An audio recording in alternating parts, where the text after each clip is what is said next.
کیا. اور اگر میں اشعار کے طور پہ پیش کروں تو مجروح کی غزل جو ہے اس کے 2-3 شعر مجھے یاد آ رہے ہیں. جب ہوا عرفاں تو غم آرام جاں بنتا گیا، اور سوز جانا دل میں سوز دیگراں بنتا گیا. رفتہ رفتہ منقلب ہوتی گئی رنگ چمن،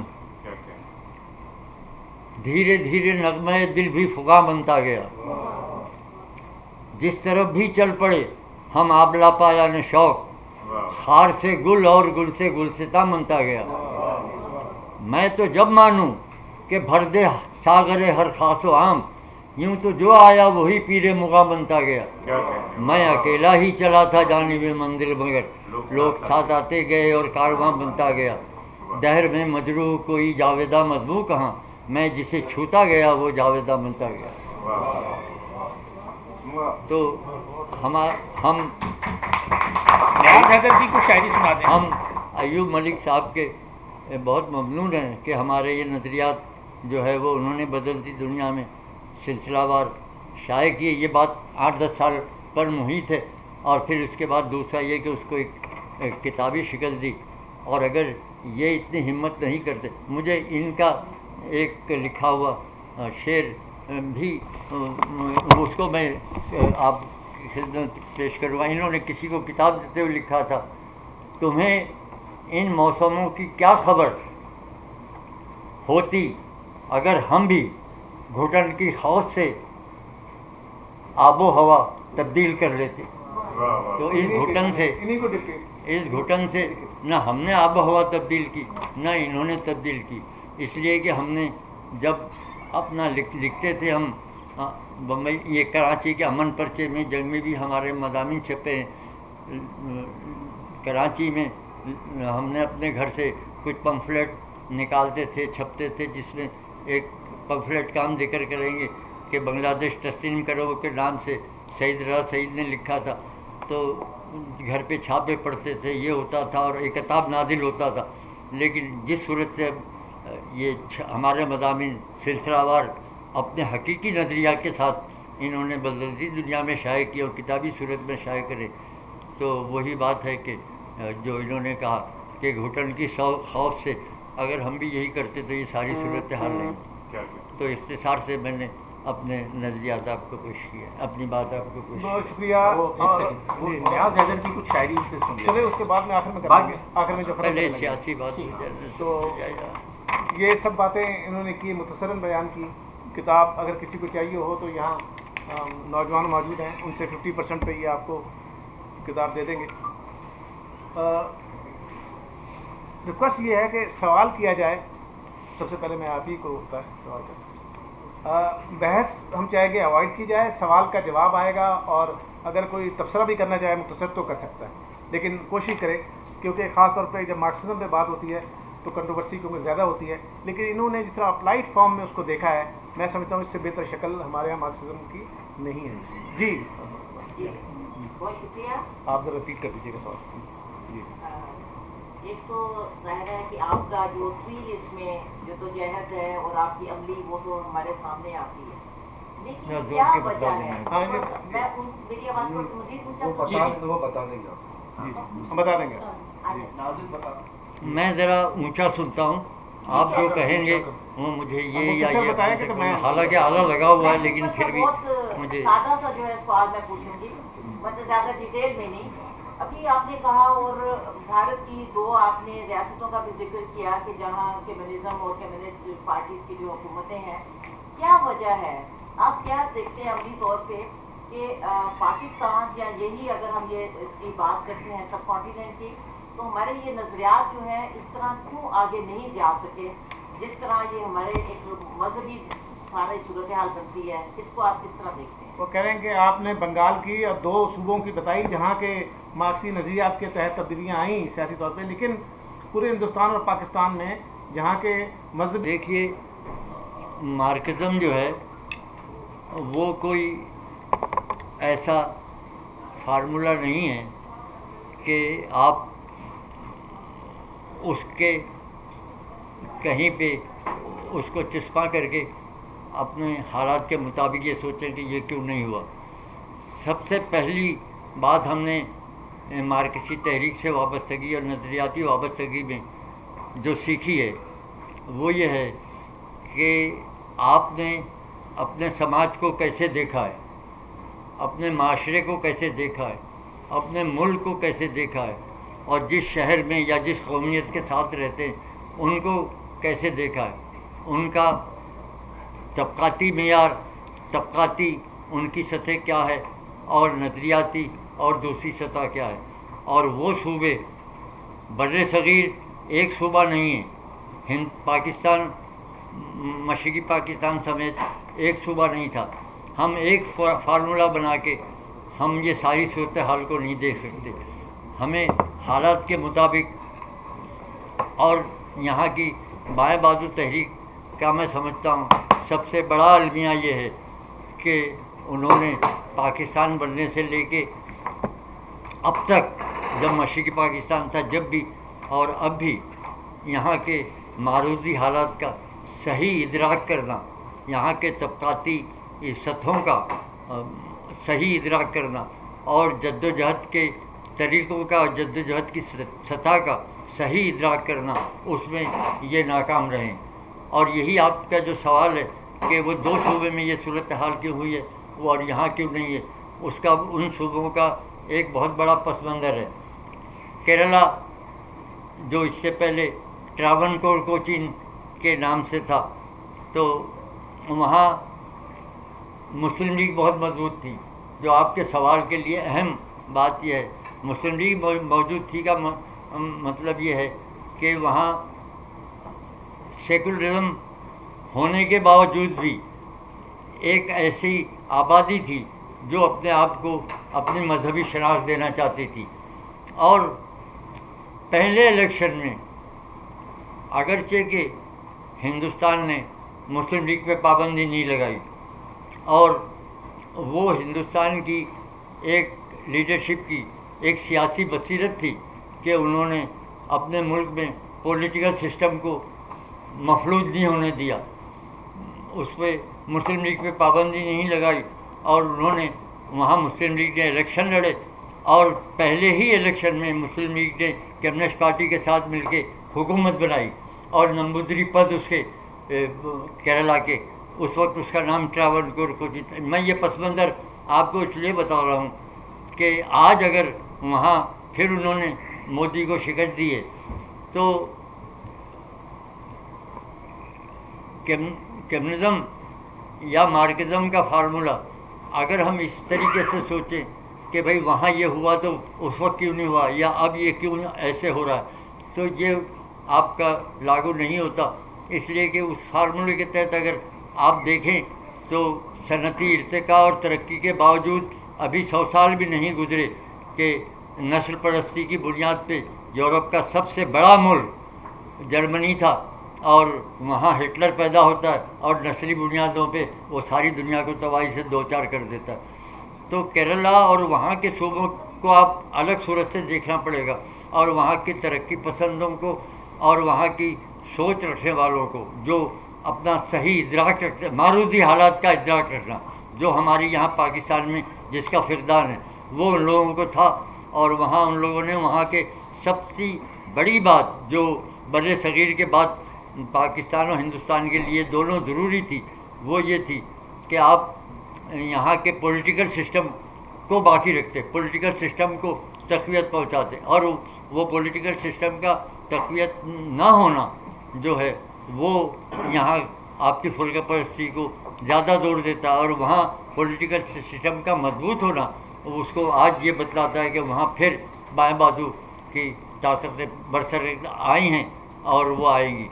تو ہر صوبے کا الگ الگ آپ کو, اور یہی بنگال کا پس منظر ہے. بنگال کے انقلابی, چٹگاؤں کے انقلابی, بنگال کی انقلابی تحریکیں وہ بر صغیر کے دوسرے صوبوں کے مقابلے میں بہت آگے تھی بنگال کی بائیں بازو کی. تو اب کسی بھی صوبے میں تبدیلی آئے گی, ایک زگزیگ ہے معاشرے میں, اور یہ زگزیگ جو ہے 2-4-5 سال کا عرصہ نہیں چاہیے ہوتا ہے, اس زگزیگ کے لیے اشرے چاہیے ہوتے ہیں. اگر ہم آج یورپ کو ترقی یافتہ دیکھتے ہیں، مغرب کو ترقی یافتہ دیکھتے ہیں، تو اس کے پیچھے صدیاں ہیں کہ ان کی صنعتی ترقی ہے، ان کا علم کا اور سماجی شعور کا حصول کا، یہ سب ہے. اور مارکسی نظریات کو عملی طور پہ لاگو ہوئے ابھی ایک صدی بھی نہیں. 1917 میں پہلی مرتبہ روس میں انقلاب آیا اور یہ ہوا. تو اس دوران میں جو زگزگ ہے اس کو ہم یہ نہیں کہہ سکتے کہ یہ آپ کے نظریات کی یا مارکسی نظریات کی پسپائی ہے. مارکسی نظریات کوئی الہامی اقوال نہیں ہیں، وہ ہر لمحہ بدلتے رہتے ہیں. ہر لمحہ بدلتے رہتے کا مطلب یہ ہے کہ جب مارکس نے 48 میں 1848 میں انہوں نے جو لکھا، اس کے بعد میں جو صورتحال ہوئی ہے تو 1917 تک اس میں وہ جو ان کے نظریات تھے اس کو معروضی حالات کے تحت لاگو کرنے میں ان کو خود اس میں رد و بدل کرنا پڑا.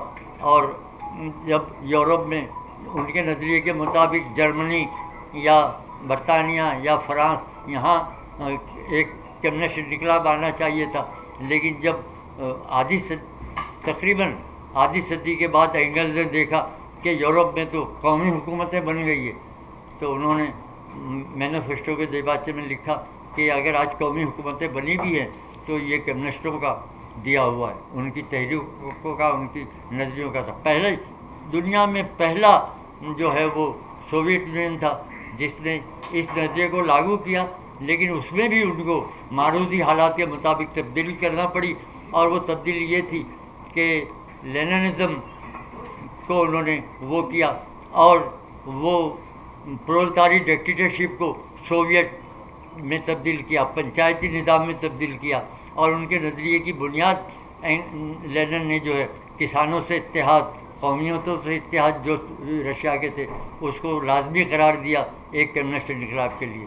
اسی صورت سے چین نے کیا کہ جب چین انقلاب کی تکمیل پہ آیا تو ماؤ نے اپنا نظریہ پیش کیا عوامی جمہوریت کا، جس کو یورپ کی کمیونسٹ پارٹیوں نے منظور نہیں کیا. اور وہاں کی یورپ کی اس وقت کی کمیونسٹ پارٹیوں کا اخبار نکلتا تھا for a lasting peace, for a people's democracy. وہاں کی یورپ کی کمیونسٹ پارٹیوں نے چین کے اس نظریے کی مخالفت کی، لیکن روس کی پارٹی نے، اسٹالن نے چین کے انقلابی مسائل کا فلسفیانہ تجزیہ کیا اور انہوں نے کہا کہ آج چین کی پارٹی جو راستہ اختیار کر رہی ہے وہ صحیح ہے، اور اس کو انہوں نے وہ سپورٹ کی. اور وہ عوامی جمہوریت کا نظریہ ظاہر ہے کہ مارکس کے کمیونسٹ مینیفیسٹو کے نظریے سے الگ تھا. اور یہی صورتحال ہم اگر بنگال کے بارے میں سوچیں یا کیرلا کے بارے میں سوچیں یا پاکستان کے بارے میں سوچیں یا مشرقی پاکستان کے بارے میں سوچیں، تو یہ آپ کو سب سے پہلی بات پاکستان میں آپ کو یہ ذہن میں رکھنا چاہیے کہ یہاں کے معروضی حالات کیا تھے اور کیا نہیں تھے.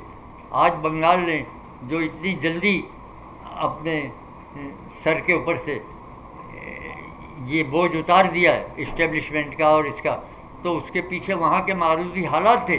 وہاں ایک پولیٹیکل سسٹم مضبوط تھا. پاکستان بننے سے پہلے وہاں مسلم لیگ کی حکومت تھی. پاکستان اصل مشرقی پاکستان ہی تھا. وہاں سے ہی مولوی فضل حق نے آپ کی قرارداد پاکستان پیش کی. وہاں مسلمانوں کی اکثریت تھی. تو وہ معروضی حالات جو تھے انہوں نے اس کو مغربی پاکستان کی اسٹیبلشمنٹ کو، یہاں کے فیوڈل اور ان کا ساتھ نہیں دیا، اور انہوں نے 5 سال کے بعد ہی جگتو فرنٹ بنا کے وہاں کی پولیٹیکل سسٹم نے ان کی اسٹیبلشمنٹ کو لپیٹ کے رکھ دیا. تو سب سے بنیادی تضاد پاکستان کا جو ہے وہ آپ کی یہاں کے بائیں بازو کو، یہاں کی آپ اس کا جو تجزیہ کریں تو یہاں کے طبقاتی کردار کو سب سے پہلے دیکھیں کہ آپ کہاں ہیں. یہ ایک ہم ایسے ہی ہے کہ ہم اپنے آپ کو طبقاتی لڑائی کا ہیرو سمجھیں کمیونسٹ ہونے کے ناطے، اور مزدوروں کا نمائندہ سمجھیں.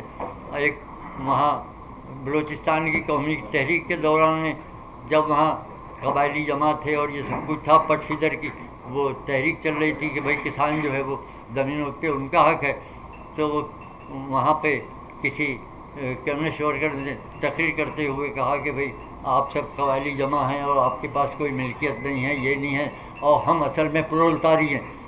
تو وہ وہاں جو قبائلی کھڑے تھے اس میں ایک کھڑا ہوا، اس نے کہا کہ بھائی ہم قبائلی نیم مزاری ہیں.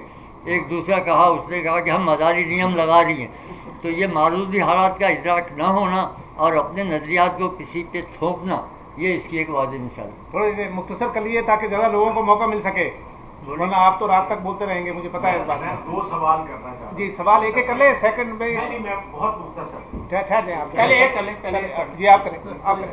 پہلا سوال تو یہ کہ آپ نے ایک چیز کا ذکر کیا کہ کمیونسٹ پارٹی نے جو ہے وہ حمایت کی پاکستان بننے کی. جی اس کے اوپر آپ کی کیا رائے ہے؟ ٹھیک ہے. اور دوسرا سوال جو ہے اسی سے ریلیٹڈ ہے. یہ یہاں سے لے لیتا ہوں. 1948 میں کلکتہ چینی چاہیے مجھے. جی جو کمیونسٹ پارٹی آف پاکستان بنانے کا فیصلہ ہوا تھا، جی اس کو وہ کس طرح سے دی؟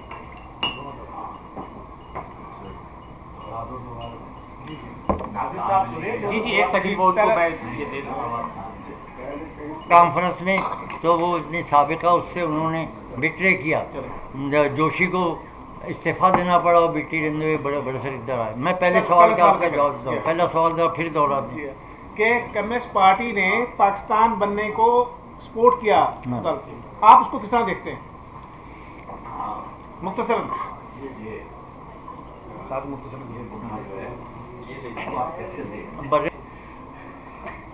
اس وقت جو بر صغیر کی اس وقت جو صورتحال تھی وہ یہ تھی کہ انگریزوں سے گلو خراسی اختیار کی جائے. اس وقت 2 پارٹیاں بڑی پارٹیاں تھیں جو بر صغیر کی عوام کو لیڈ کر رہی تھیں، ایک کانگریس اور ایک مسلم لیگ. جب 35 کے آئین کے تحت الیکشن ہوئے اور بر صغیر کی اکثر صوبوں میں جو 35 کے آئین کے تحت بنائے گئے تھے اس میں کانگریس جیت گئی تھی. اس وقت کے معروضی حالات، آپ جو سوال آپ نے کیا ہے، میں مختصر جواب 2 جملوں میں نہیں دے سکتا جب تک کہ میں اس کا پس منظر آپ کو بیان نہیں کروں. تو کانگریس کے جیتنے کے بعد جنگ شروع ہو گئی عالمی. انگریزوں کے سامنے جنہوں نے بڑی مشکل سے وہ 35 کی اصلاحات نافذ کی تھی، اور یہ صورتحال جب الیکشن کے نتیجے میں آئی کہ وہاں ملکگیر پیمانے پہ کانگریس جیت گئی، تو ان کو انگریزوں کے سامنے سب سے بڑا مسئلہ یہ تھا کہ ہم آگے بر صغیر پہ کیسے قابض رہیں گے. تو سب سے پہلے انہوں نے باقاعدہ، یعنی حالانکہ انہوں نے 1857 کے بعد یہ طے کر لیا تھا کہ ان کو میں آپس میں ڈویژن رکھنا ہے، زبانوں کو الگ الگ کرنا ہے، مسلمانوں کی اور ہندوؤں کی تحریکوں کو الگ کرنا ہے، محلے الگ کرنا ہے، اور یہ سب کرنا ہے. تو وہ تھا. لیکن اس کے بعد انہوں نے باقاعدہ جو ہے یہ سوچا کہ بر صغیر میں اگر ہم کو جانا پڑا اس جنگ کے نتیجے میں یا تحریک کے سلسلے میں، تو ہمیں سب کچھ کانگریس کے ہاتھ میں دینا پڑے گا، اور یہ کانگریس کی لیڈرشپ جو ہے وہ ہمیں کسی صورت سے یہاں برداشت نہیں کرے گی جس میں نہرو تھا اور جس کے سوشلسٹ بلاک سے اچھے تعلقات تھے. تو ایک منصوبہ بندی کے تحت یہ ساری صورتحال پیدا کی گئی، اور صورتحال یہ پیدا کی گئی کہ 40 کی قرارداد جو پیش کی گئی، تو اس وقت اس میں بر صغیر کا تقسیم کا وہ نہیں تھا. وہ پہلے ابتدائی صورت سے کی گئی کہ جہاں مسلم اکثریتی علاقے ہیں ان کو خود مختار بنایا جائے، تو وہ بنایا گیا تقسیم کے لیے، عملی طور پہ یہ کرنے کے لیے. پھر دوسری صورتحال جو پیدا ہوئی وہ جب اسی جنگ کے دوران میں کانگریس نے تحریک چلائی بھارت چھوڑ دو، تو انگریز پھر لرزہ بردام ہوا کہ اب ہم کیا کریں، کیسے کریں. تو انہوں نے بھرپور طریقے سے یہ کوشش کی کہ یہ صورتحال ہو. اب انگریزوں کے لیے ایک بلی کے بھاگ کو چھینکا یوں ٹوٹا کہ عالمی کمیونسٹ طاقت نے، روس نے، جب اس پر ہٹلر نے حملہ کیا تو انہوں نے اس جنگ میں برطانیہ کی اور اتحادیوں کی حمایت کی اور یہ کہا کہ سوویت یونین کو بچانے کے لیے ہمیں ان کے ساتھ مل کر اس جنگ میں شرکت کرنی۔ اب بر صغیر کی جو تحریک چلانے والے تھے ان کے سامنے یہ سوال آیا اور ایک بہت بڑا ڈویژن ہوا، اور اس میں یہ ہوا کہ بھئی کانگریس کا ایک حلقہ کہتا تھا کہ ہم اس کے ساتھ تعاون نہیں کریں گے، دوسرا کہتا تھا تعاون کریں گے، لیکن اس میں مسلم لیگ پیش تھی، اس لیے پیش تھی کہ اس کی پشت پناہی جو ہے وہ برٹش اسٹیبلشمنٹ کر رہی تھی، اور انہوں نے برٹش نے اس سے بھرپور فائدہ اٹھایا اور کمیونسٹوں پہ سے جو پابندی تھی وہ ہٹائی اور ان کو اپنی فوج میں عہدے دیے۔ فیض احمد فیض کرنل بن گئے، حفیظ جالندھری گیت گانے لگے کہ میں تو چھولے کو بھرتی کرائی آئی رے، تو یہ ساری صورتحال بن کے آئی۔ تو اس صورتحال میں ایک مصنوعی طریقے سے انہوں نے پورے بر صغیر میں یہ کیا کہ مسلمانوں کی اگر کوئی جماعت ہے تو واحد مسلم لیگ ہے، اور پھر نظریاتی طور پہ یہ اور عملی طور پہ اس کو ثابت کیا کہ کانگریس جو ہے یہ صرف ہندوؤں کی جماعت ہے، اور اس کے لیے انہوں نے مختلف وہ کیے، جیسے کہ کانگریس کی حمایت وہاں جامعہ ملیہ جو ہے وہ تعلیمی ادارہ وہ اس کے اثر کرتے تھے یا دیوبند والے کرتے تھے، تو نہ صرف یہ کہ ان کی عملی طور پہ ان کی مخالفت کی گئی بلکہ بمبئی میں ہم نے جامعہ ملیہ کے مکتبے کو جلتے دیکھا ہے جو مسلم لیگیوں نے جلایا۔ اسی صورت سے علامہ مشرقی وہاں بمبئی کے کسی جلوس میں شریک ہونے کے لیے اپنے دفتر سے اترے تھے تو مسلم لیگیوں نے اس کو شریک نہیں ہونے دیا کہ مسلمانوں کی اگر کوئی جماعت ہے تو صرف مسلم لیگ ہے۔ اب ایک مصنوعی طریقے سے ایک ایسا ابھار پیدا کیا گیا کہ جس میں یہ ہو کہ سارے اس کی مسلمان ہی مسلم لیگ کی جماعت، حالانکہ اس دوران میں پاکستان میں صوبہ سرحد میں سرپوش تھے اور بلوچستان کا صوبہ نہیں تھا، پنجاب میں جو ہے یونینسٹ تھے جو سیکولر تھے، تو یہ ساری صورتحال کو ایسے ڈیولپ کیا گیا۔ تو بات مختصر یہ ہے کہ مسلم لیگ کو یہ بنا کے پیش کیا گیا کہ یہ اور وہ ایک بڑی جماعت بن کے سامنے آ گئی، اور پھر جب بین الاقوامی طور پہ امریکنوں نے ان کو پریشر ڈالا کہ اب آپ نکلیں، اب آپ کی میعاد پوری ہو گئی ہے دنیا میں آپ کی لوٹ گھسوٹ کی اور ملک پہ قبضہ کر کے حکومت کرنے کی، اب ہم کو ہمارے لیے یہ علاقے خالی کریں اور بر صغیر ہمارے حوالے کرو۔ تو بر صغیر کی آزادی کو قریب لانے کے لیے امریکن پریشر میں بر صغیر میں تبدیلیاں کی گئی، لارڈ ویول کو ہٹا کے لارڈ ماؤنٹ بیٹن کو لایا گیا اور دوسری سیاسی تبدیلیاں کی گئی، اور وہ آزادی جو ہندوستان کو ملنی تھی کچھ سالوں کے بعد میں وہ امریکہ کے پریشر سے انہوں نے 47 میں فلاں مہینہ مقرر کیا اور پھر چند مہینے بھی نہیں برداشت کیا، پھر انہوں نے کہا کہ بھئی اگست میں اس کو آزاد کر دو۔ تو یہ جو مسلمانوں کا ایک ابھار تھا مسلم لیگ کی طرف اور جو فرقہ پرستی پھیلی ہوئی تھی، تو اس کو کاؤنٹر کرنے کے لیے کمیونسٹ دانشوروں نے، کمیونسٹ پارٹی نے اس کا ایک حل یہ نکالا کہ کانگریس کو اور مسلم لیگ کو ایک کیا جائے۔ جب اس کی حمایت کی مسلم لیگ کی کمیونسٹ پارٹی نے، تو بمبئی میں اخبار نکلتا تھا نیا زمانہ اردو کا، اس میں باقاعدہ مضامین سجاد ظہیر اور یہ لوگوں نے، کیونکہ اس کی حمایت میں پاکستان کی حمایت میں کمیونسٹ پارٹی کا بڑا حلقہ وہ تھا جو اشرافیہ کا تھا، مسلمان کا، سجاد ظہیر اور ویسے بھاولپور کے نواب اور ادھر ادھر کے سب۔ تو یہ صورتحال بنائی گئی، تو اس کے لیے وہاں اخبار میں باقاعدہ یہ مضامین چھپتے تھے کہ گاندھی اور نہرو کی ملاقات ہو اور یہ مشترکہ جدوجہد کی جائے تاکہ ان کو نکالا جائے۔ تو کمیونسٹ پارٹی نے اس وقت یہ جو حمایت کی پاکستان کی تو ان بنیادوں پہ کی کہ کہ 40 کی قرارداد میں یہ طے تھا کہ صوبوں کو خود اختیاری دی جائے اور ریاستیں قائم کی جائے.